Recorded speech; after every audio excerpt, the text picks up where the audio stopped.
नमस्ते दर्शकवृन्द, eNeplease.com को Facebook लाइभमा म किशोर सापकोटा यहाँहरूलाई हार्दिक स्वागत गर्न चाहन्छु। म यति बेला अमेरिकाको लुइभिल शहरबाट बोलिरहेको छु र आज हामी एउटा विशेष अभियान लिएर तपाईहरु समक्ष आएका छौं।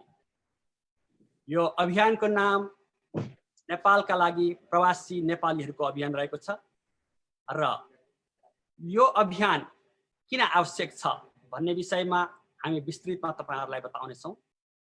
अहिले नेपाल एउटा ऐतिहासिक चुनौती र अवसरको घडीमा उभिएको छ।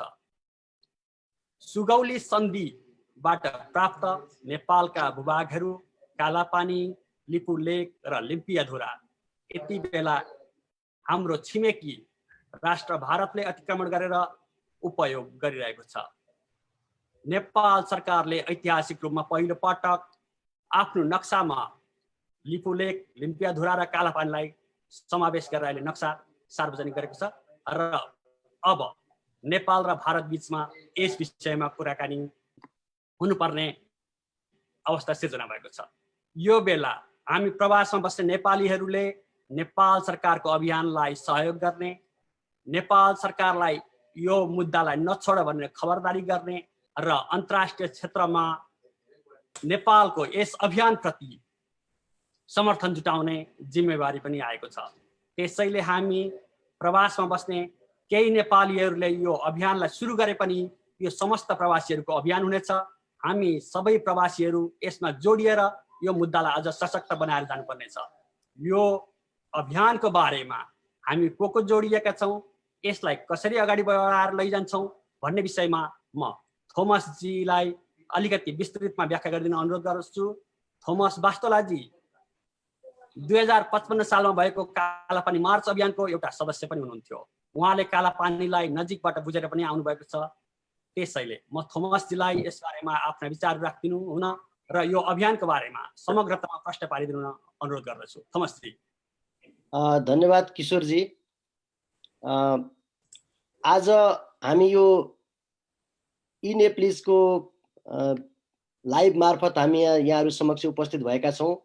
सबभन्दा पहिला किशोरजीलाई म धन्यवाद दिन चाहन्छु। आज नेपालमा जुन खालको समस्या सिर्जना भएको छ, जुन खालको एउटा अवस्था सिर्जना भएको छ, यो अवस्थाले आज नेपालभित्र र नेपाल बाहिर रहेका विश्वभरि छरिएर रहेका नेपालीहरुमा एउटा खालको तरंग पैदा भएको छ। विश्वभरि 60 लाख भन्दा बढी नेपाली मनहरु, नेपाली नागरिकहरु छरिएर रहनु भएको छ। ती 60 लाख भन्दा बढी नेपाली नागरिकहरुले आज नेपालमा भएका समस्याहरूले दिन प्रतिदिन त्यही अगाडि आफू भूमिमा उपस्थित हुन नसके पनि विश्वभरिबाट ती अवस्थाहरू देख्दाखेरि मुटु बिजाइरहेको छ र जुन नेपाल भारतको सदियौंदेखि एक खालको चाहिँ मैत्रीपूर्ण सम्बन्ध रहँदै आएको छ, त्यो सम्बन्धमाथि पनि आज भारतले विगत लामो समयदेखि बेला बेलामा गर्दै आएको जुन खालको एउटा नेपाल प्रति हेर्ने दृष्टिकोणमा पटक पटक चेन्ज गरिरहने र नेपालभित्र जुन खालको समस्या पर्ने अवस्था निर्माण भएको छ, त्यसले गर्दा पनि एउटा एक खालको नेपालभित्र रहेका र विश्वभरि छरिएर रहेका नेपालीहरूको मनमा भारतप्रति नेगेटिभ दृष्टिकोण आज पैदा भइरहेको छ। हामी प्रवासमा रहेका नेपालीहरू, हामी जो अहिले यहाँ जोडिएका छौं, हामी अहिले यहाँ 8 जना साथीहरू जोडिएका छौं। तर यसको मतलब हामी बाइलेटरल मल्टिलेटरल सबै साथीहरूको बीचमा हामी कुराकानी गर्दै हामी अहिले एउटा साझा धारणा बनाएर एउटा हाम्रो तर्फबाट प्रवासमा रहेका नेपालीहरूको तर्फबाट हामीले पनि केही कुरा भन्न पर्दछ। नेपालमा अहिले नयाँ नक्सा सार्वजनिक भएको छ, विगतमा भएको त्रुटिलाई सच्याइएको छ र नेपाल भारतको बीचमा अब कसरी जानु पर्दछ भन्ने बारेमा हामी प्रवासमा रहेका नेपालीहरूले आफ्नो दृष्टिकोण दिनु पर्दछ भन्नका लागि हामीले केही विगत हप्तादेखि बाइलेटरल मल्टिलेटरल रूपमा हामीले छलफल गर्यौं र आज हामी यहाँ जोडिएका छौं। हामीसँग यहाँ चाहिँ तपाईहरुले देखिरहनु भएको छ, हामी बढी वरिष्ठ पत्रकार नारायण श्रेष्ठ हुनुहुन्छ, जो साझा सवालको प्रस्तोता पनि हुनुहुन्थ्यो केही समय अगाडि बीबीसी नेपाली साझा सवालको। र हामीसँग चाहिँ हेमन्त भेटवाल हुनुहुन्छ, सामाजिक अभियन्ता। हामीसँग उहाँ केन्टकीको हुनुहुन्छ। हामीसँग चाहिँ शंकर पन्त हुनुहुन्छ, उहाँ फिलाडेल्फियाको हुनुहुन्छ। उहाँ चाहिँ सामाजिक अभियन्ता हुनुहुन्छ, लामो समयदेखि सामाजिक क्षेत्रमा काम गरिरहनु भएको छ। त्यसैगरी हामीसँग विजय भट्टराई हुनुहुन्छ, उहाँ पूर्व प्राविधिक विद्यार्थी सङ्घ नेपालको पूर्व अध्यक्ष पनि हुनुहुन्छ र उहाँ चाहिँ टेक्ससको हुनुहुन्छ, आइटी क्षेत्रमा काम गर्दै हुनुहुन्छ।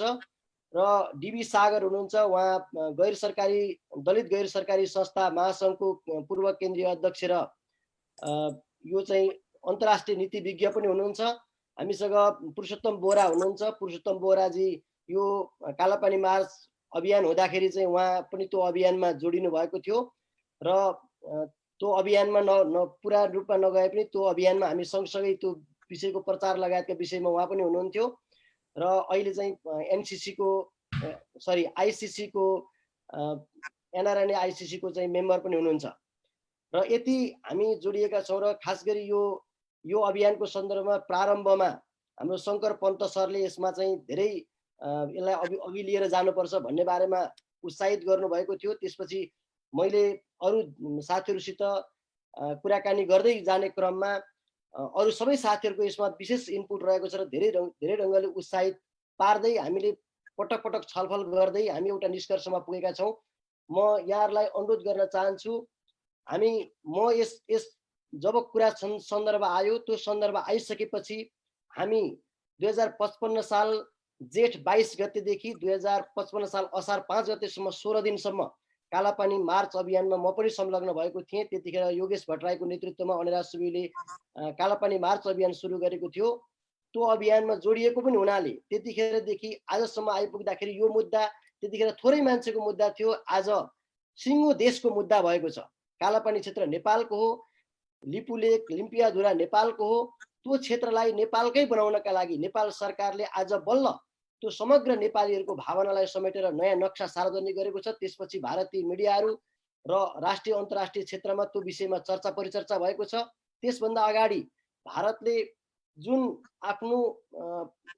आफ्नो चाहिँ नक्सा सार्वजनिक गर्यो, पहिला विवादित भयो भनेर उसैले लेखेको ठाउँमा अहिले आफूले नक्सा सार्वजनिक गर्यो र तिब्बतलाई जोड्ने बाटो निर्माण गर्ने गरी बाटो उद्घाटन गर्यो, सडक उद्घाटन गर्यो।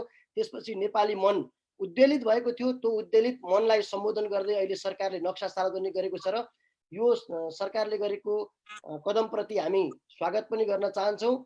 र हामी अब यो विषयलाई फेरि अन्तमा हामी विज्ञप्ति मार्फत पनि सबै कुरा भन्नेछौँ। म समग्र हिजोदेखि आजसम्म राष्ट्रका खातिर जो साथीहरू जो आम नेपाली जनसमुदायहरू लागिरहनु भएको छ, प्रवासमा रहेर पनि नेपाललाई वास्तवमा प्रवासमा रहेका नेपालीहरूलाई पनि त्यत्तिकै नेपाल दुख्छ भन्ने कुरा नेपालमा रहेका नेपालीहरूले, भारतमा रहेका आम मान्छेहरूले, भारत सरकारले, नेपाल सरकारले र समग्र विश्व समुदायले पनि त्यो बुझ्नु पर्दछ। र त्यस अर्थमा त्यही अनुरूप नेपाललाई हिजोको नेपालको रूपमा, हिजो भारतले एक प्रकारले चाहिँ हस्तक्षेप गर्ने नेपाल अथवा उसले नीति बनाइदिने नेपालको रूपमा होइन, आज नेपालीहरू धेरै सक्षम भएका छन्। त्यसकारण नेपालीहरू आफै सक्षम भएको हुनाले अब त्यही दृष्टिमा नेपाललाई छुट्टै योग्यताका साथ नेपालीहरू अगाडि बढिरहेको सन्दर्भमा हिजोको आँखाले नेपाललाई नहेरिकन आज विश्व समुदायले नेपाललाई एउटा छुट्टै हिसाबले हेर्न सक्नु पर्दछ भन्ने कुरा समेत म यहाँहरूको बिचमा राख्न चाहन्छु। र नेपाल कहिल्यै पनि पराधीन भएन, तर पराधीन बनाउने प्रयत्न धेरै पटक भयो। त्यो कहिल्यै पनि पराधीन भएको नेपाल कहिल्यै पनि पराधीन हुने छैन र नेपालले आफ्नो भूमि फिर्ता पाउनेछ भन्ने कुरा सहित हामी यो अभियानमा जुटेका छौँ। बाँकी कुरा सबै साथीहरूले राख्नुहुनेछ।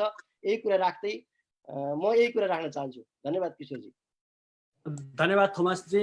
अब म यसपछि आफ्ना विचारहरू राख्नका लागि वरिष्ठ पत्रकार नारायण श्रेष्ठजीलाई हार्दिक अनुरोध गर्दछु। नारायणजी। किशोरजी धेरै धन्यवाद। नेपालका लागि प्रवासी नेपाली अभियानमा अमेरिकाको पूर्वदेखि पश्चिमसम्म विभिन्न पेसा व्यवसाय काम कर्ममा संलग्न हामी 8 भाइ जोडिएका छौँ। थोमस वास्तोला, शङ्कर पन्त, पुरुषोत्तम बोहरा, हेमन्त भेटवाल, विजय भट्टराई, किशोर सापकोटा, डीबी सागर र म नारायण श्रेष्ठ। हामी अमेरिकाको पूर्वदेखि पश्चिमसम्म छौँ। हाम्रो आफ्नो रुचि पेसा व्यवसाय काम छ, तर त्यो सँगसँगै नेपाल सरकारले केही दिन अघि सार्वजनिक गरेको नेपालको आफ्नो भूमि जो भारतले भूचलन गर्दै आएको थियो र नेपालले जुन हिसाबले दाबी प्रस्तुत गरेको छ नक्सा सार्वजनिक गरेर, त्यो कदमप्रतिको हामी 8 भाइको ऐक्यबद्धता हो। यो प्रवासी अभियान अहिले तत्काल हामी 8 जना जोडिएका छौँ। यसको अर्थ 8 जनाको मात्र भनाइ होइन। हामी के सोचिराखेका छौँ भने हामी अहिले यतिखेर जहाँ जहाँ जसरी उपलब्ध छौँ 8 जना उपलब्ध छौँ, यो 8 जनाले हाम्रो भनाइ बाहिर राख्दैछौँ। तर यो 8 जना अरू 800 अरू 8 लाख नेपाली जो नेपालभन्दा बाहिर छौँ तर नेपालको राम्रो नेपालको भलो भएको देख्न चाहन्छौँ, सबैको आवाज यसमा समेटिएको छ भनेर हामीले विश्वास लिएका छौँ। नेपाल सरकारको त्यो कदमप्रतिको हाम्रो ऐक्यबद्धता हो यो प्रवासी नेपाली अभियान। र सँगै किशोरजीले सुरुमा भन्नुभएको जस्तै खबरदारी पनि हो।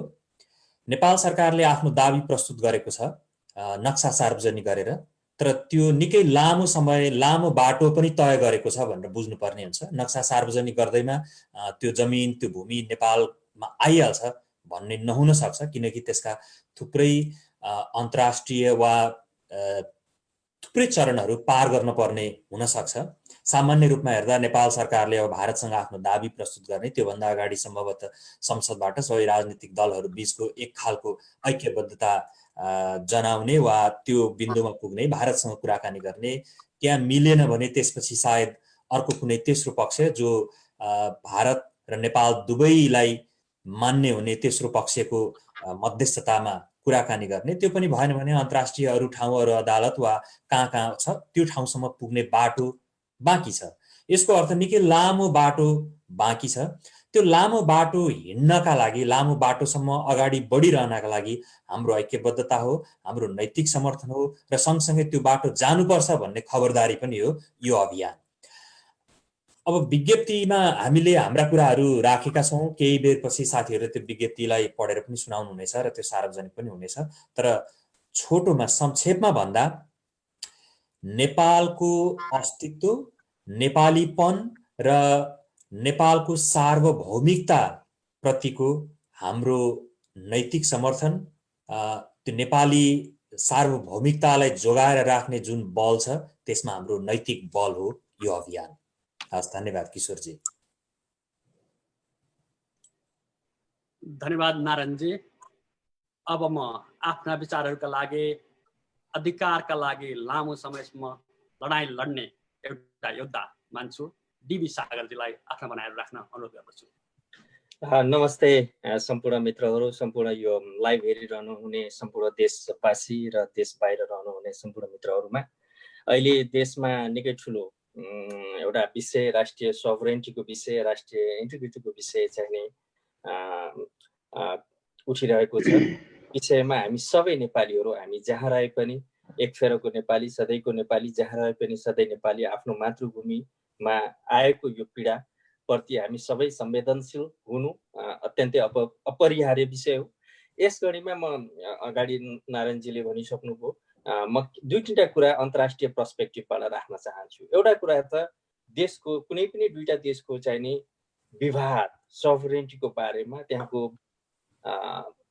भूभागको बारेमा विवाद छ भने, टेरिटोरीको बारेमा चाहिँ नि विवाद छ भने त्यो इन्टरनेसनल ल अनुसार रेगुलेट हुनुपर्छ। त्यो विवादलाई चाहिँ नि त्यो अन्तर्राष्ट्रिय कानुन र मूल्य र मान्यताका आधारमा लैजानुपर्छ र त्यसरी नै त्यसलाई समाधान गरिनुपर्छ। र नेपालमा अहिले जुन भइरहेको छ त्यो विशेष गरेर हाम्रो चाहिँ दक्षिणी छिमेकीबाट त्यो अन्तर्राष्ट्रिय कानुनलाई मान्ने भन्दा पनि त्यसको बर्खिलाप गर्ने खालका कामहरू भइरहेका छन्। एकलौटी रूपमा आफ्नो टेरिटोरियल त्यो डिस्प्युटलाई चाहिँ नि हडप्ने जुन काम भइरहेको छ त्यसलाई चाहिँ नि हामी सबैले, मलाई लाग्छ, भर्सना गरिनुपर्छ।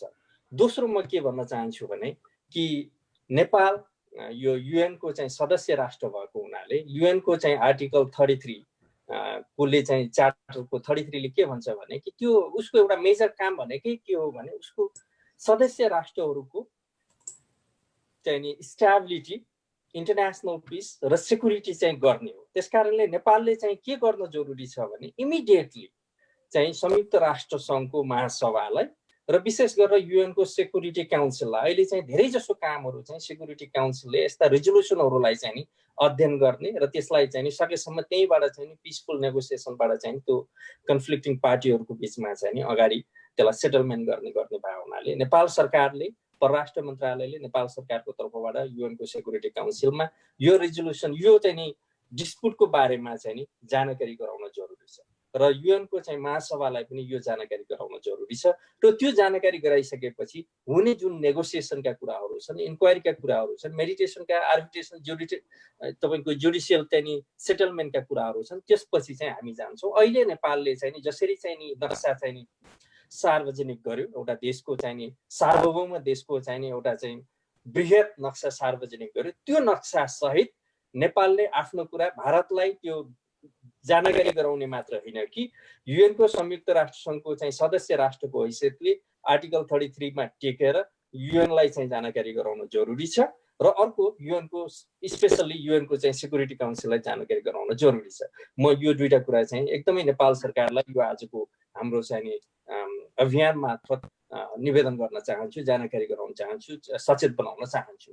दोस्रो चाहिँ एउटा धेरै खालका डिस्प्युटहरू भएका छन् विश्वमा विभिन्न राष्ट्रहरूमा र मोस्ट रिसेन्टली चाहिँ नि तपाईँको 2004 मा चाहिँ जापान रसिया र चाइनाको बिचमा चाहिँ भएको छ, जुन चाहिँ हाम्रो नेपाल र इन्डियाको चाहिँ बोर्डर डिस्प्युटमा चाहिँ नि तपाईँको चाहिँ नि समहाउ त्यसले चाहिँ नि त्यो रिलेभेन्ट हुन्छ। त्यो के हुन्छ भने कि यो बोर्डर डिस्प्युट हुँदा बित्तिकै त्यहाँको चाहिँ इन्टरनेसनल डिस्प्युट भयो, त्यसले चाहिँ सेक्युरिटीलाई चाहिँ थ्रेट गर्यो, त्यसले पिसलाई थ्रेट गर्यो र त्यसले स्टेबिलिटीलाई चाहिँ सस्टेनेबिलिटीलाई चाहिँ थ्रेट गर्ने भएको हुनाले यो इन्टरनेसनल कोर्ट अफ जस्टिसले चाहिँ के भनेको छ भने यी कुराहरूलाई थ्रेट गर्ने गरी हुने डिस्प्युटहरूलाई चाहिँ त्यो सम्बन्धित राष्ट्रको चाहिँ नि सार्वभौम सत्तालाई चाहिँ ध्यानमा राखेर चाहिँ त्यसलाई नेगोसिएट गरिनुपर्छ भन्ने हुन्छ र त्यसको आधारमा त्यो भन्नुको मतलब के भने नेपालको पक्षमा भन्यो भने जति पनि ऐतिहासिक पक्षहरू छन्, जति पनि फ्याक्ट्सहरू छन्, त्यो फ्याक्ट्सले चाहिँ नेपालको सोभरेन्टिटीलाई चाहिँ नि र नेपालको इन्टिग्रिटीलाई चाहिँ प्रोटेक्ट गर्छ। त्यसो भए हुनाले नेपालसँग पर्याप्त फ्याक्ट्सहरू छ, प्रमाणहरू छ, एभिडेन्सहरू छ आफ्नो राष्ट्रिय स्वाभिमान र स्वतन्त्रताका लागि, सोभरेन्टिटीका लागि र हामी अन्तर्राष्ट्रिय लेभलबाट के गर्न सक्छौँ, अन्तर्राष्ट्रिय लेभलमा बसेका विभिन्न देशमा बसेका हामी प्रवासीहरूले गर्न सक्ने सहयोग नेपाल राष्ट्रलाई गर्न सक्छौँ। त्यो चाहिँ भोलिन्टियरली, त्यो चाहिँ फाइनेन्सियली हामी गर्न तयार छौँ र विशेष गरेर अन्तर्राष्ट्रिय कानुनमा टेकेर जाने कुराहरूमा नेपाल सरकारले चाहिँ यो कदमलाई चाहिँ तुरुन्तै सेकेन्ड मुभमा चाहिँ लैजानुपर्छ भन्ने म अपिल गर्न चाहन्छु। धन्यवाद। धन्यवाद डिबी सागरजी, यहाँले निकै प्रश्नमा आफ्नो विचारहरू राखिदिनु भयो। यस पछाडि म पुरुषोत्तम बोहराजीलाई आफ्ना विचारहरू राख्नका लागि हार्दिक अनुरोध गर्दछु। पुरुषोत्तमजी। हस्, धन्यवाद किशोरजी र सम्पूर्ण सहभागीहरूलाई, साथीहरूलाई, जो साथीहरू यो फेसबुक लाइभ र यो हाम्रो प्रोग्राम यो हेरिरहनु भएको छ, सबै साथीहरूलाई म एकचोटि हार्दिक नमस्कार गर्न चाहन्छु। अगाडिका साथीहरूले यो नक्साको बारेमा नेपाल सरकारले गरेको कुराहरूमा धेरै कुराहरूमा चाहिँ नि भनिसक्नुभयो, म त्यसलाई दोहोऱ्याउन चाहिनँ। मैले एउटा कुरालाई अलिकति जोड दिएर भन्न चाहन्छु। हाम्रो भारतसँगको सम्बन्ध लामो समय, धेरै सदियौँदेखिको चाहिँ नि सम्बन्ध हो। यो चाहिँ नि राम सीताका पालादेखिका सम्बन्ध, परम्परा चाहिँ नि धार्मिक हिसाबले, हाम्रो सांस्कृतिक हिसाबले, हरेक हिसाबको चाहिँ नि हाम्रो सम्बन्ध हो। सायद त्यही सम्बन्धको कारणले हुनसक्छ होइन, हाम्रो चाहिँ नि छालाको रङदेखि मतलब सबै खालका आनी बानी खानेकुराहरूदेखि लिएर सारा कुराहरू चाहिँ नि भारतीयहरूसँग मिल्छ। स्वभावैले यिनै कारणले हुनसक्छ दुईटा देश भएर पनि हाम्रो सम्बन्ध तपाईँको दाजुभाइको जस्तो सम्बन्ध रहिरह्यो।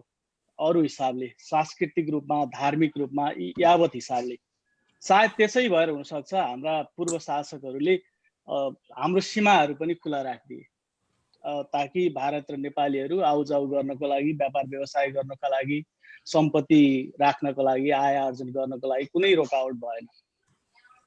अब त्यो हिजोको दिनमा त्यो सहज थियो, स्वाभाविकै थियो।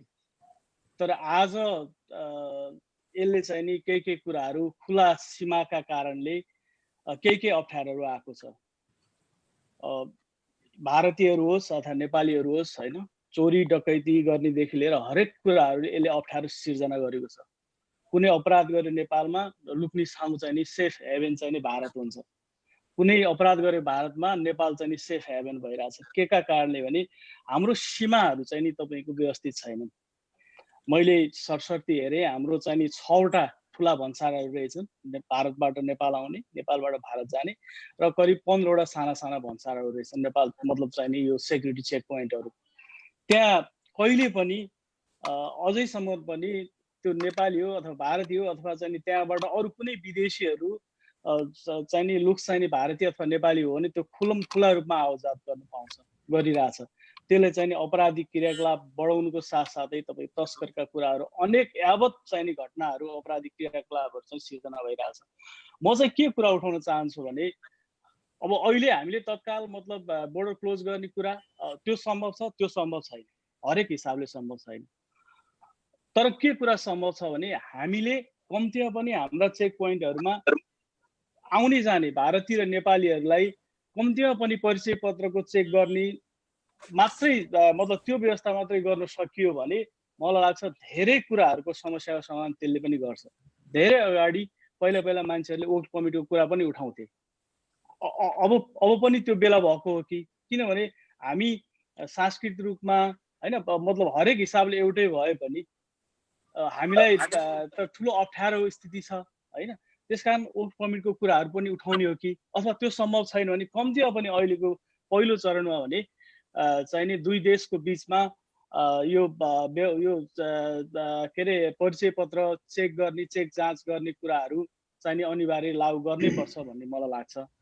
अब भारतमा तपाईँको उतापट्टिबाट के यो चाहिँ नि एसएसबीले तपाईँको सुरक्षाको चाहिँ नि सीमा हेरिरहेछ भारतको तर्फबाट भने हाम्रो सशस्त्र प्रहरीले हेरिरहेछ। यो दुइटै त्यहाँको मतलब यो कूटनीतिक लेभलमा वार्ता गरेर यी कुराहरू चाहिँ लागू गर्नलाई सरकार लागोस्। साथै हामीले नक्सा मात्रै जारी गरेका छौँ र कूटनीतिक वार्ता गरेर यसलाई नक्सा होइन भूभाग फिर्ता गर्न पनि हाम्रो ऐतिहासिक प्रमाणहरूका लागि चाहिँ नि जोड दिँदै हैन यो कोरोना पछि चाहिँ नि कोरोनाको यो महामारी पछाडि चाहिँ नि एउटा कूटनैतिक पहल होस्। त्यसमा चाहिँ नि दुई तीनटा कुराहरू त्यो भूमि फिर्ता ल्याउने कुरा पनि आफ्नो ठाउँमा छँदैछ। त्यो जत्तिकै महत्त्वपूर्ण कुरा भनेको सीमालाई व्यवस्थित गर्नु नै हो भन्ने मलाई लाग्छ किशोरजी। हस्, मैले अहिले यति भने।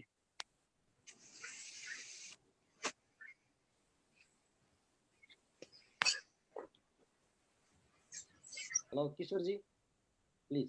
हजुर, आवाज अड्किएको हुनाले म सकेको प्रस्तुति। हजुर किशोरजी मैले सकेँ। धन्यवाद। आवाज अलिकति अड्केर म क्लियर भएन। धन्यवाद पुरुषोत्तमजी, यहाँले सीमा चेकपोस्टका कुराहरू उठाउनुभयो। नेपाल र भारतसँग सीमा जोडिएका हाम्रा 23वटा जिल्लामा अहिले पनि सीमाका विवादहरू छन्। यसको अर्थ सीमा विवाद हाम्रो निकै लामो समयदेखि थियो र निकै लामो समय जानेछ। तर पनि हाम्रा प्रयासहरूलाई निरन्तरता दिनुपर्नेछ, हामीले खबरदारी गर्नुपर्ने भएको छ। किनभने यो एउटा यस्तो अवसर हो, यो बेला हामीले हाम्रो सीमालाई रक्षा गर्न सकेनौँ भने अर्थात् हाम्रो सीमाको बारेमा एउटा निष्कर्षमा पुगेनौँ भने यो धेरै लम्बिएर जाने सम्भावना छ। त्यसैले अब आफ्ना विचारहरू राख्नका लागि म विजयराज भट्टराईजीलाई समय दिन्छु। विजयजी। धन्यवाद किशोरजी। इने प्लिजको यस लाइभ कार्यक्रम हेरेर बसिरहनुभएका सम्पूर्ण नेपाली दाजुभाइ दिदीबहिनीहरू र अहिले लाइभ हेर्न नभ्याएर पनि फेरि यसलाई पछि रेकर्डमा हेर्नुहुने सम्पूर्ण नेपाली दाजुभाइ दिदीबहिनीहरूप्रति म विजयराज भट्टराई अमेरिकाको टेक्ससबाट अभिवादन गर्न चाहन्छु। आज हामी नेपालका लागि प्रवासी नेपाली अभियान भनेर 8 युवाहरू, अघि नारायणजीले भन्नुभयो, थोमसजीले भन्नुभयो, अरू साथीहरूले पनि अगाडि कुरा राख्नुभयो, आज यस लाइभमा भेला भएका छौँ। आज अमेरिका आएर मात्र होइन, हिजो नेपालमै रहँदाखेरि नेपालको राष्ट्रियताका सवालमा उठेका हरेक प्रश्नहरूमा हामी जो अग्रमोर्चामा भएर बसिरहेका थियौँ, आज आफ्नो चाहिँ एउटा जीवन भोग्ने क्रममा प्रवासमा छौँ। तर जब जब नेपाललाई चोट लाग्छ अथवा नेपाल अलिकति पनि दुखेको महसुस गर्छ, सँगसँगै हामी सबैलाई दुख्छ।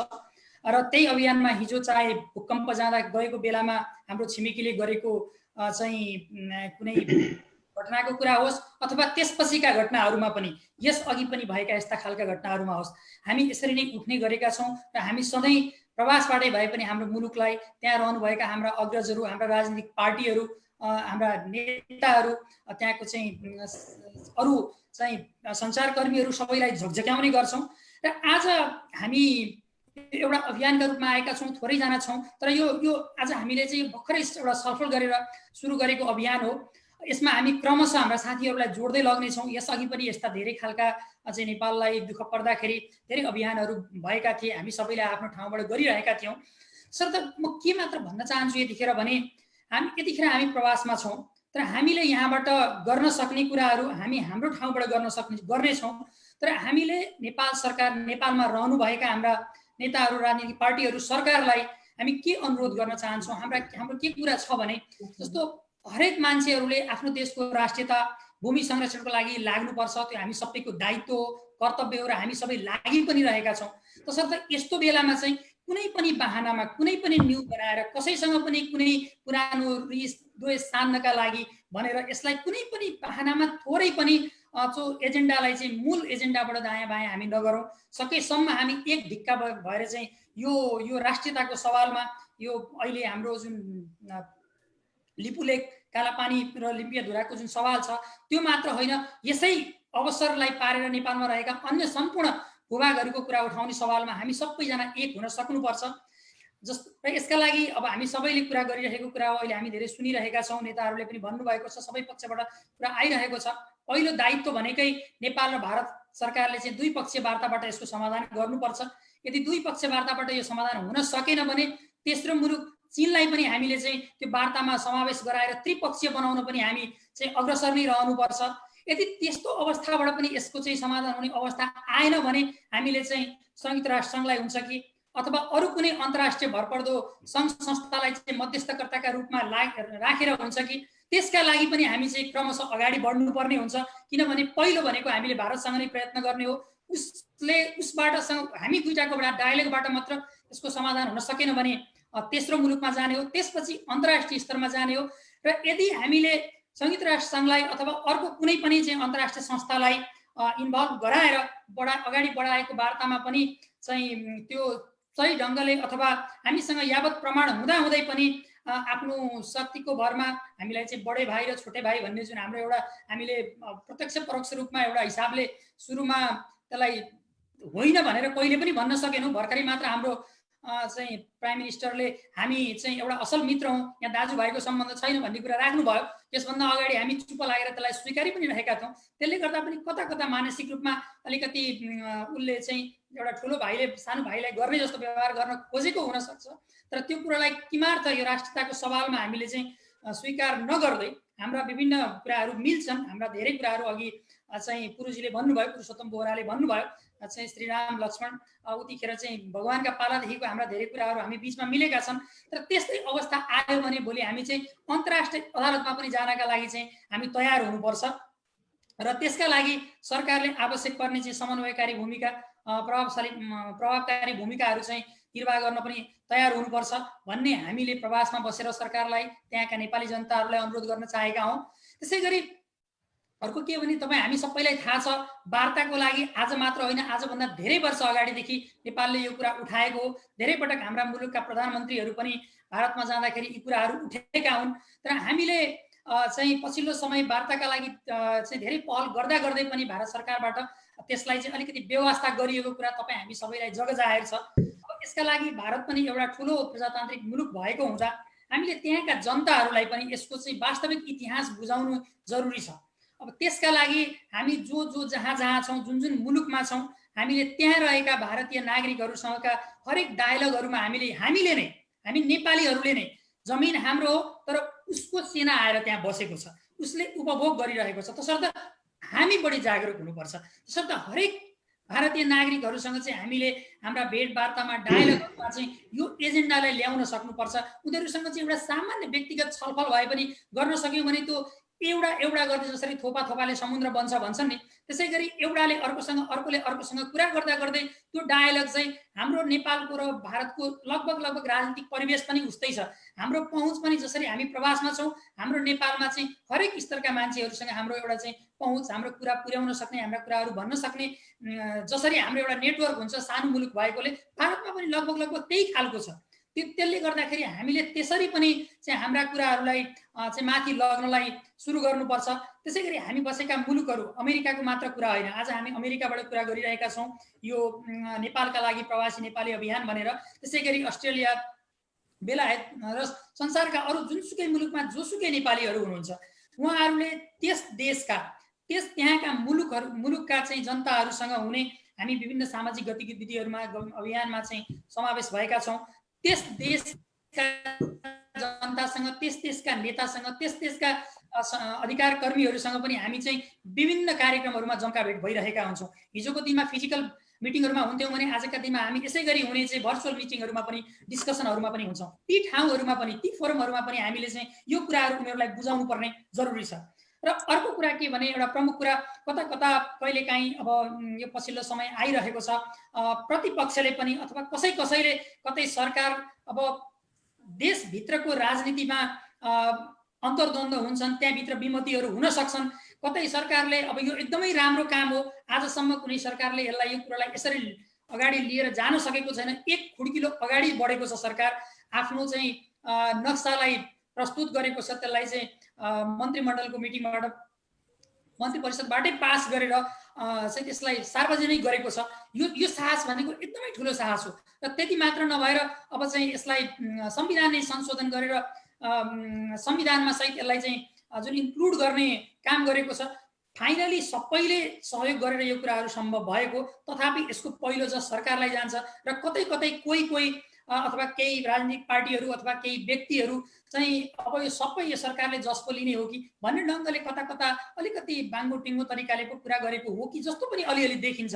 म यसमा सरकारलाई, सम्पूर्ण राजनीतिक पार्टीहरू, सम्पूर्ण जनताहरूलाई यो सबैको अभियानको रूपमा बनाएर यसको जस आफूले मात्र नलिई यो सम्पूर्ण नेपालीहरूको जितको रूपमा चाहिँ यो अभियानलाई चाहिँ लिएर जान हुन पनि म नेपाल सरकारका सम्पूर्ण सिङ्गो नेपाल सरकारलाई चाहिँ हाम्रो समूहको तर्फबाट यहाँबाट आग्रह गर्न चाहन्छौँ। र हामी नेपालीहरू जो जहाँ छौँ, जसरी छौँ, हामीले पनि कतिपय चाहिँ सोसल मिडियाहरूमा पनि देखिन्छ नक्सा बनाएर मात्र हुन्छ र जमिन पो ल्याउनु पर्यो भन्ने खालको कुराहरू पनि हामी नेपालीले नै गरिरहेका छौँ। त्यो भनेको कता कता एक प्रकारको राजनीतिक पूर्वाग्रह जस्तो देखिन्छ र त्यसले हाम्रो यो आन्दोलनलाई कुनै मामलामा कहीँ न कहीँ थोरै भए पनि कमजोर बनाउन सक्छ। तसर्थ आज नक्सा पनि हामीले नै ल्याएको, हाम्रो सरकारले ल्याएको, भोलि जमिन पनि तपाईँ हामी सबै मिल्यौँ भने त्यो जमिन आउने हो, त्यसमा हाम्रो राज्य हुने हो, अथवा त्यहाँबाट चाहिँ भारतीय सेनाहरूलाई फिर्ता पठाएर हामीले हाम्रा गतिविधिहरू त्यहाँ सञ्चालन गर्न सक्ने हो। तसर्थ कुनै पनि कुरामा, कुनै पनि बहानामा, कुनै पनि इस्युलाई चाहिँ यो घटनासँग जोड्नु हुँदैन। तपाईँ हामी कसैले पनि जहाँ जो छौँ, जसरी सकिन्छ सकेसम्म यसलाई सहयोग गरौँ। कहिलेकाहीँ बोल्न जानिन्न भने बरु गल्ती बोल्नुभन्दा बोल्दैन बोलौँ, तर बोल्न सबैले बोलौँ। र यो सबैको आवाज फलानुले बोलिसक्यो, फलान चिलानुले बोलिसक्यो, अब म त्यही कुरा किन दोहोऱ्याउँ भनेर त्यसरी कसैले पनि नसोचौँ। यो हरेक नेपालीले, 3 करोड नेपाली, हरेक नेपालीले जहाँबाट जसरी सक्छ उसले बोल्नुपर्ने जरुरी छ। यो एउटा हाम्रो लागि चाहिँ बोल्ने बेला आएको छ। तसर्थ यो बेलालाई हामी सबैले चाहिँ एउटा अवसरको रूपमा लिँदै नेपाल सरकार, त्यहाँ रहेका राजनीतिक पार्टीहरू, त्यहाँ रहेका चाहिँ यस अभियानका अभियन्ताहरूलाई, यस अभियानका चाहिँ नेतृत्वकर्ताहरू सबैलाई हामी प्रवासमा रहेका नेपालीहरूले चाहिँ एउटा आड भरोसा दिनुपर्ने आजको आवश्यकता छ। र त्यसैका लागि यो अभियान सुरु गरिएको हो।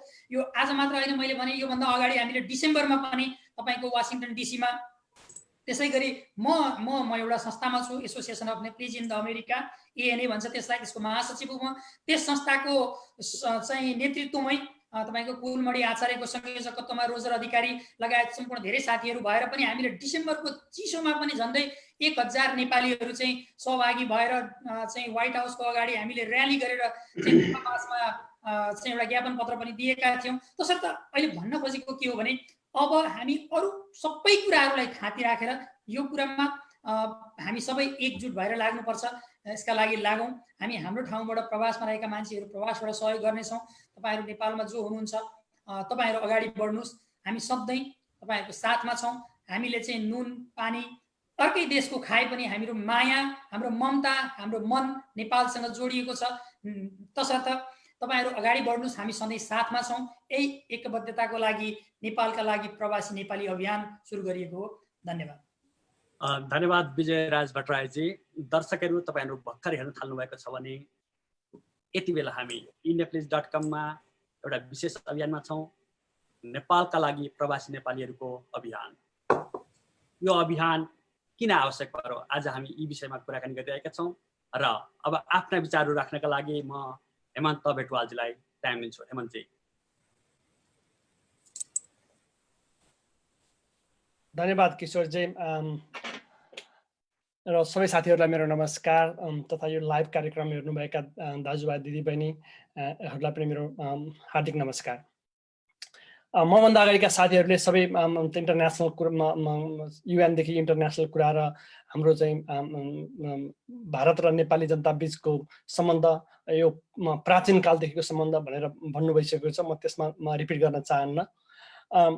मलाई एउटा कुरा के भन्न मन लाग्यो भने यहाँ हाम्रो देश बिच कुनै पनि सन्धि हुन्छ, त्यो एउटा चाहिँ डिप्लोमेसीमा कुनै पनि सरकारले त्यो सन्धि गर्यो भने त्यसका भविष्यमा पछि आउने सरकारले त्यो सन्धि मान्नुपर्छ कि उसले त्यो सन्धि विथड्र गर्नुपर्छ र कि त्यो सन्धि उसले मान्नुपर्छ।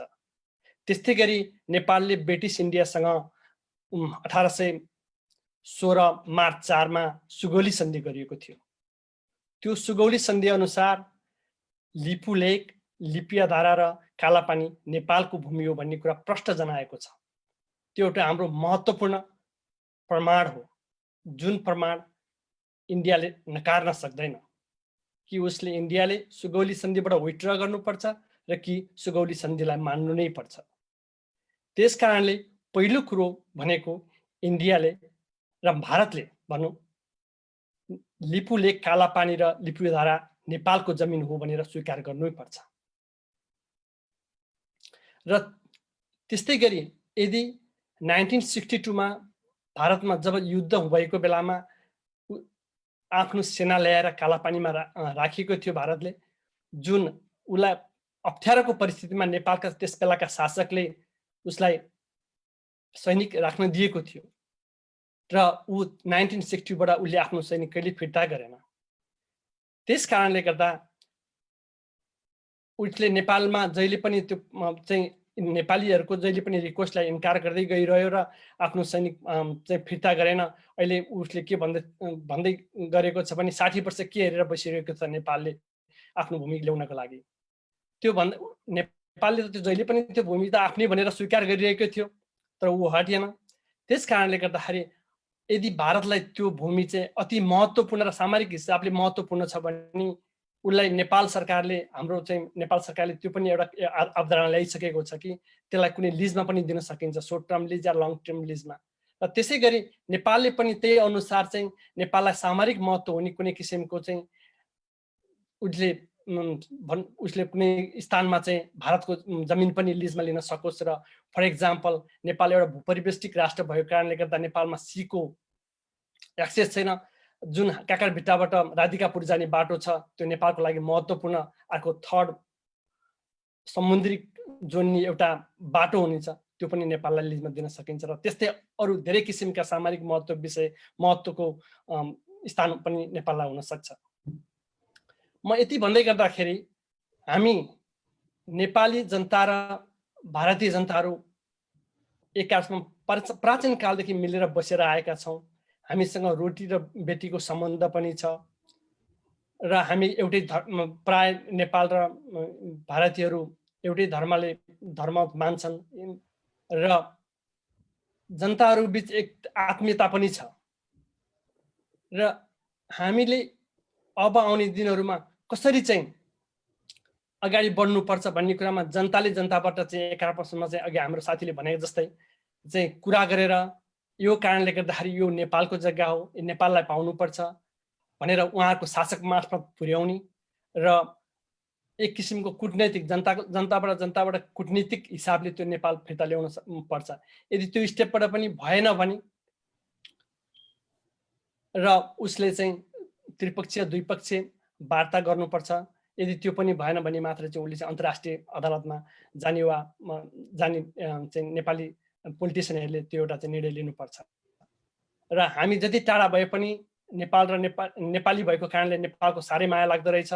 जब यो समस्या नेपालमा आयो हामी यो नेपालको लागि प्रवासी नेपाली भनेर हामी एकबद्ध भएर चाहिँ विदेशबाट ठाउँबाट हामी आएका छौँ र हाम्रो पूर्ण रूपमा तपाईँहरूले चालेको सहयोग हामी सहयोग गर्नेछौँ भन्दै म अहिलेलाई मेरो नमस्कार भन्छु। हस्त धन्यवाद। धन्यवाद हेमन्तजी। अब हामी कार्यक्रमको लगभग अन्तमा आइपुगेका छौँ। अब हामीसँग एकजना मात्रै वक्ता हुनुहुन्छ र त्यसपछि हाम्रो संयुक्त प्रेस विज्ञप्ति जारी गर्नेछौँ। अन्तिममा म शङ्कर पन्तजीलाई आफ्ना विचार राखिदिनको लागि हार्दिक अनुरोध गर्दछु। शङ्करजी। धन्यवाद। यो कार्यक्रम हेरेर बसिरहनुभएका सबै आदरणीय दाजुभाइ दिदीबहिनीहरूलाई मेरो हार्दिक नमस्कार छ। हामीले एउटा अभियान सुरु गरेका छौँ कि नेपालमा अहिले जुन सीमा विवाद भइरहेको छ, तथ्यको आधारमा, सत्य तथ्यको आधारमा यो सीमा विवाद, यो अहिले जुन कालापानी क्षेत्रमा, जुन कालापानी टेरिटोरीमा चाहिँ विवाद भइरहेको छ त्यो नेपालको हो, त्यसमा कुनै दुविधा छैन।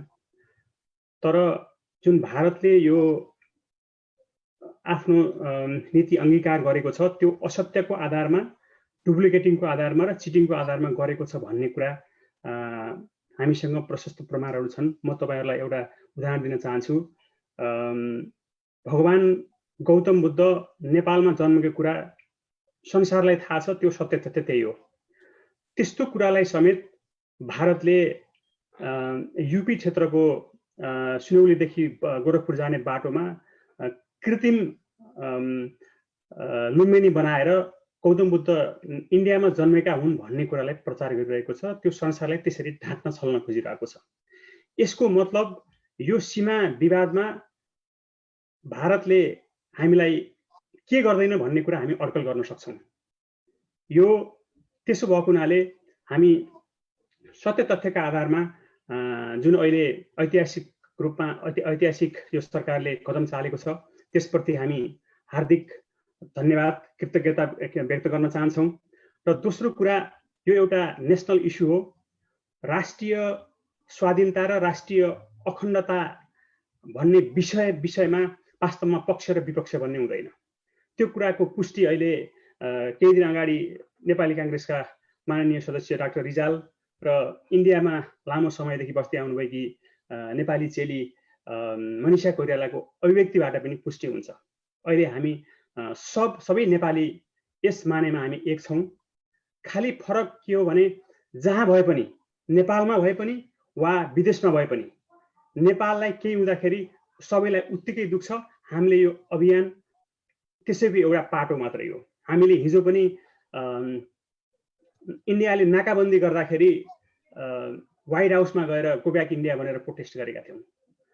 र डेमोक्रेटिक नर्म्समा हुने कुनै पनि नेपालमा हुने अभियानमा हाम्रो साथ समर्थन रहिआएको छ। हामीले हरेक कुरामा हामीले सहयोग गर्दै आएका छौँ। बस खालि हरेक मान्छेले, राज्यमा रहने हरेक व्यक्ति, क्षेत्र, तह तब्काले तिनीहरूले आफ्नो ठाउँबाट गर्नुपर्ने हो। हामीले यहाँबाट गरिरहेका छौँ। यसमा हामी सबै अहिले 8जना हामी एउटा अभियान लिएर गइरहेका छौँ कि त्यो नेपाली, त्यो कालापानी, लिम्पियाधुरा र लिपुलेक नेपालको हो।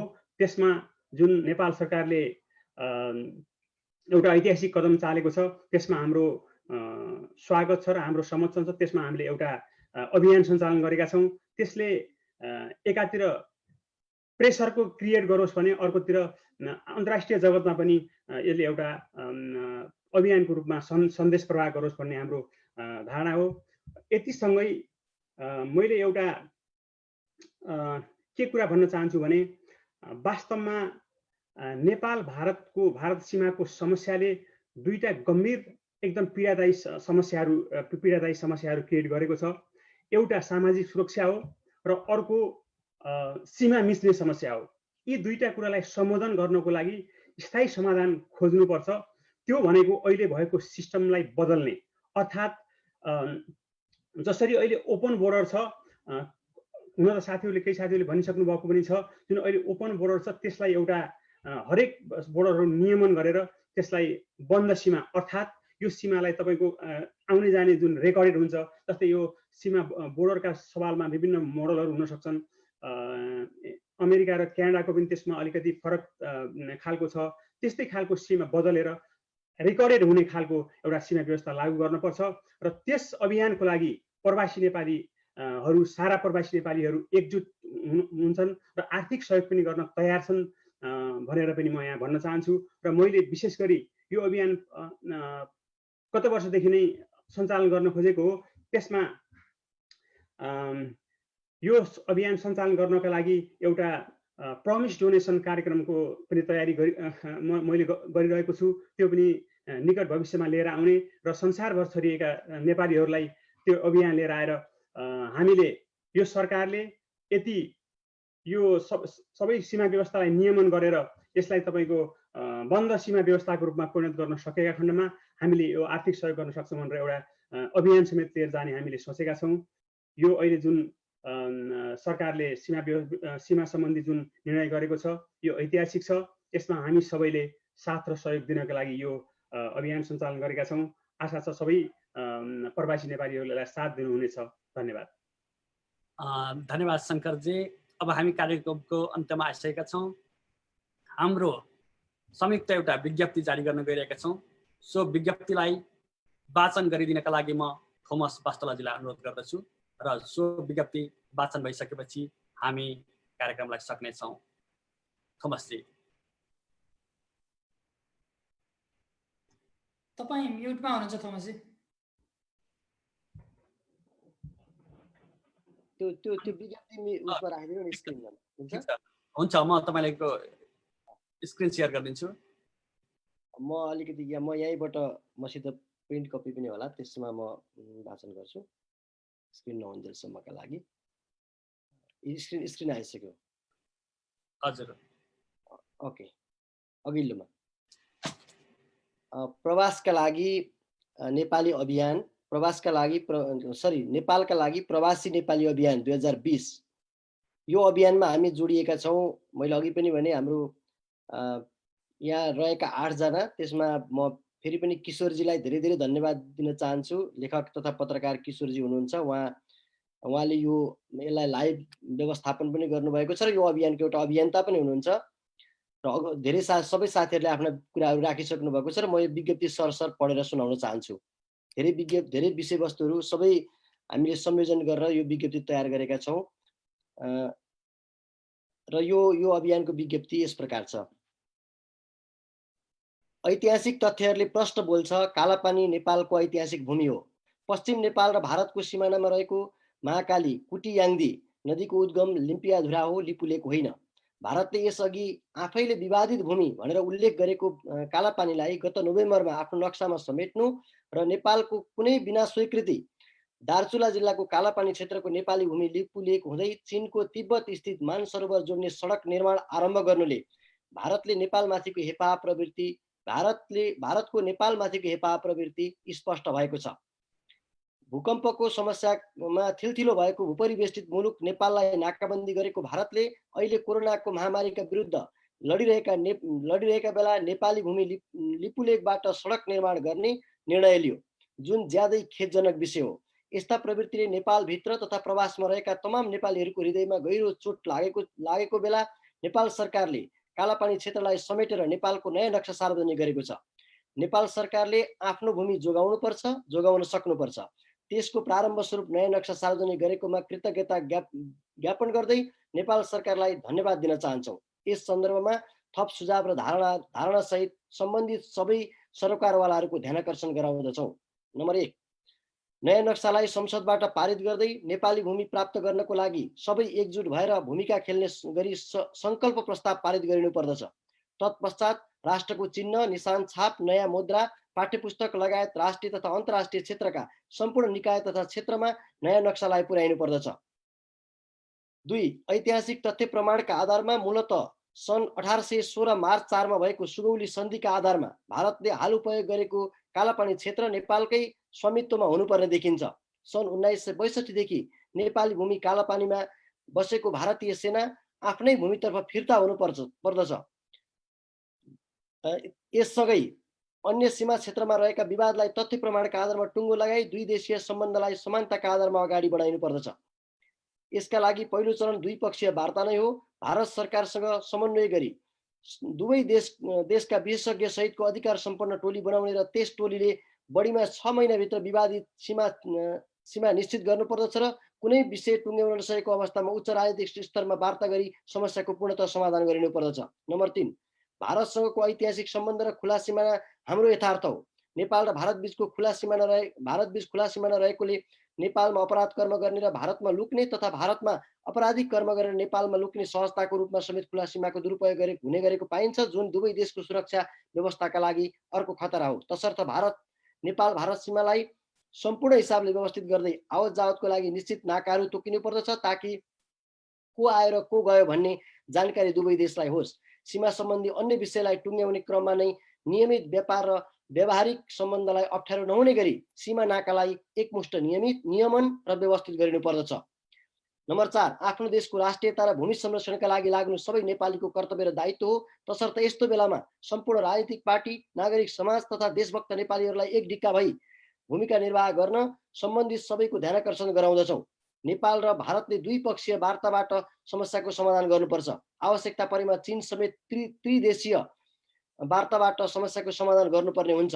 त्यसबाट समस्याको समाधान हुन नसके संयुक्त राष्ट्र सङ्घ वा अन्य कुनै भरपर्दो अन्तर्राष्ट्रिय निकायको मध्यस्थतामा पनि वार्ता गर्नु जरुरी हुन्छ। यदि तत्पश्चात पनि समस्याको समाधान हुन नसके अन्तर्राष्ट्रिय अदालतमा गई मुद्दालाई अन्तर्राष्ट्रियकरण गर्न समेत सबै राजनीतिक शक्तिहरू एक ठाउँ उभिनु जरुरी छ। त्यसका लागि सरकारले तदनुरूप समन्वय र प्रभावकारी भूमिका खेल्नु पर्दछ। नम्बर 5, यो भूमि नेपालको स्वामित्वमा आएपछि हुन सक्छ नेपाल सरकारले निश्चित समयका लागि लिजमा वा कुनै शर्तमा भारत सरकारलाई भोग चलनका लागि दिन पनि सक्छ, तर त्यसको बदलामा नेपालका लागि त्यत्तिकै महत्त्व राख्ने अर्को भूमि जस्तै बङ्गलादेशसँगको समुद्री नाकासम्म जोड्ने राधिकापुरको बाटो वा अरू कुनै पनि हुन सक्छ, भारतले नेपाललाई भोग चलनका लागि दिनुपर्छ, जुन यो मुद्दा सल्ट्याउने समन्वयको अर्को बाटो हुन सक्दछ। 6, नेपाल भारत सीमा समस्या सुरक्षा लगायतका गम्भीर विषयको पूर्ण र दीर्घकालीन समाधान नेपालको लागि अझ धेरै सामरिक महत्त्वको छ। यदि सरकारले निर्णय र आह्वान गरेको खण्डमा सीमानालाई व्यवस्थित र नियमित गर्ने परियोजनाका लागि आवश्यक पर्ने आर्थिक सहयोग जनस्तरबाट उठ्नेछ। श्रमदानको लागि लाखौँ नेपाली तयार हुनेछन्, हामीहरू पनि तयार छौँ। मेरो देशका लागि मैले गर्नुपर्छ भन्ने मन्त्रसहित हामी तपसिलका प्रवासी नेपालीहरू यस अभियानमा जुटेका छौँ। राजनीतिक आस्था, व्यक्तिगत महत्त्वाकांक्षा र स्वार्थभन्दा माथि उठेर यो देशभक्तिपूर्ण अभियानमा सामेल हुन सम्पूर्ण प्रवासी नेपाली जनसमुदायलाई हार्दिक अपिल गर्दछौँ। पुनश्च जनस्तरबाट निरन्तर सचेतना अभियान र जागरणले नेपाल सरकारलाई मूर्त योजनासहित प्रभावकारी भूमिका निर्वाह गर्न दबाव र ऊर्जा दुवै हुनेछ भन्ने हामीलाई विश्वास छ। यस अभियानमा निरन्तर प्रवासी नेपालीहरूलाई एकाकार गर्दै लगिनेछ। हाललाई तपसिल थोमस बास्तोला, कालापानी मार्च 2055 टोलीका सदस्य, म आफै पूर्व केन्द्रीय उपाध्यक्ष अनिराज सुब्यू, हाल इलिनोई, नारायण श्रेष्ठ पत्रकार, बीबीसी साझा सवालका पूर्व कार्यक्रम प्रस्तोता, हाल म्यासाचुसेट्स, शङ्कर पन्त सामाजिक अभियन्ता, हाल पेन्सिल्भेनिया, पुरुषोत्तम बोहरा NRNICC मेम्बर, तत्कालीन कालापानी मार्चका अभियन्ता, केन्टकी, हाल केन्टकी, हेमन्त भेटवाल सामाजिक अभियन्ता, हाल केन्टकी, विजय भट्टराई पूर्व केन्द्रीय अध्यक्ष प्राविधिक विद्यार्थी सङ्घ नेपाल र उहाँ AINA को महासचिव पनि हुनुहुन्छ, टेक्सास, किशोर सापकोटा लेखक पत्रकार, हाल केन्टकी हुनुहुन्छ, DB सागर दलित गैर सरकारी संस्था महासङ्घका पूर्व अध्यक्ष तथा अन्तर्राष्ट्रिय नीतिविज्ञ, हाल भर्जिनिया हुनुहुन्छ। सबै साथीहरू आफ्नो ठाउँमा महत्त्वपूर्ण योगदान पुर्याएका र नेपाल राष्ट्रलाई माया गर्ने साथीहरू हामीहरू यहाँ छौँ र अरू सबै साथीहरूलाई हामी एकाकार गर्दै जोड्दै लानेछौँ। यिनै कुराहरू तपाईँहरूको बिचमा राख्दै यो विज्ञप्ति मात्रै नभए अरू नयाँ कुराहरू पनि त्यस्ता छन् भने सम्पूर्ण जनसमुदायहरूले, प्रवासमा रहेका नेपालीहरूले र नेपालमा रहेका नेपालीहरूले समेत यी विषयहरूलाई अगाडि बढाउँदै नेपाल सरकारलाई दबाब सँगै नेपाल सरकारलाई सहयोग, नेपाल सरकारले अहिले गरेको अभियानलाई सहयोग सँगै खुट्टा कमाउँछ कि भनेर दबाब दिने कुरामा हामी सबै लागौँ, हामी सबै लाग्नेछौँ। यही कुरा तपाईँहरूको बिचमा राख्न चाहन्छु र यो विज्ञप्ति अब अरू अनलाइनहरू र विभिन्न ठाउँहरूमा यहाँहरूले पाउनुहुनेछ। बाँकी कुरा कहाँ पाउनुहुनेछ भने किशोरजीले पनि भन्नुहुनेछ। धन्यवाद। धन्यवाद थोमसजी। अब हामी कार्यक्रमको अन्तमा आइसकेका छौँ। थोमसजीले भने अनुरूप हामी सबै मिडियाहरूलाई यो विज्ञप्ति प्रेषित गर्नेछौँ। आफ्ना केही छोटा विचारहरूसम्म राख्दै यो कार्यक्रम टुङ्गाइदिनु हुन म पत्रकार नारायण श्रेष्ठजीलाई अनुरोध गर्दछु। नारायणजी, टुङ्गाइदिनुहोस् यो कार्यक्रम। हस्, धन्यवाद किशोरजी। सबै कुरा सार्वजनिक भइसकेका छ। फेरि पनि दोहोऱ्याएर भन्नुपर्दा नेपाल सरकारले गरेको कामप्रतिको ऐक्यबद्धता नैतिक समर्थन र आत्मबल पुगोस् भन्ने हामी नेपालभन्दा बाहिर बसेर नेपालको माया गर्ने नेपालीहरूको अभियान हो यो। अहिले हामी 8 जना जोडिएका छौँ, तर यसको अर्थ हामी 8 जनाको मात्र आवाज होइन, यो नेपालभन्दा बाहिर बस्ने सयौं लाखौं हजारौं नेपालीहरूको जो प्रवासमा छौँ सबैको आवाज समेट्ने कोसिस हो भनेर हामीले लिएका छौँ। अहिले अमेरिकामा भएका हामी जोडिए पनि नेपालभन्दा बाहिर रहने सबै नेपालीहरू यसमा जोडिन सक्छौँ हामी। र हामीले आफूलाई लागेको नेपालको यो पछिल्लो कदमप्रति हाम्रो प्रतिक्रिया स्वरूप जुन विज्ञप्ति मार्फत हाम्रा भनाइ सार्वजनिक गरेका छौँ र भविष्यमा यो विज्ञप्तिसँगै जोडिने यो अभियानमा अरू थप त्यस्तो आवश्यकता र परिस्थिति अनुसार अरू थप कार्यक्रमहरू पनि आउन सक्छन्। तर त्यो चाहिँ अब हामी बिस्तारै बढ्दै जाँदा वा समयको माग अनुसार के हुन्छ त्यसमा भर पर्ने पनि कुरा रह्यो। तर अहिले तत्कालका लागि चाहिँ हामीले आफ्नो भनाइ विज्ञप्ति मार्फत सार्वजनिक गरेका छौँ। अब यो प्रविधिको प्रयोग गर्दै आफ्नो भनाइ प्रत्यक्ष पनि राखेका छौँ। यति भन्दै म आफ्नो भनाइ पनि टुङ्ग्याउँछु। अरू कोही साथीहरूको केही छ भने थप भनौँ, होइन भने हामी लगभग अन्तिममा आइपुग्यौँ। टुङ्ग्याउँ होला अब यो टुङ्ग्याउँ। यो लाइभलाई यो कार्यक्रममा जोडिने साथीहरूलाई हामी चाहिँ कन्टिन्यू रूपमा लाइभ मार्फत वा अर्को माध्यम मार्फत चाहिँ जोड्दै लानेछौँ। हस्, धन्यवाद। धन्यवाद। हाम्रो नेपालका लागि प्रवासी नेपालीहरूको अभियानको पहिलो प्रोग्राम यहीँ नै टुङ्गिन्छ। यति बेलासम्म हेरेर हामीलाई साथ दिनुभयो। तपाईँहरू सबैलाई धेरै धेरै धन्यवाद दिँदै हामी बिदा हुन चाहन्छौँ। धन्यवाद।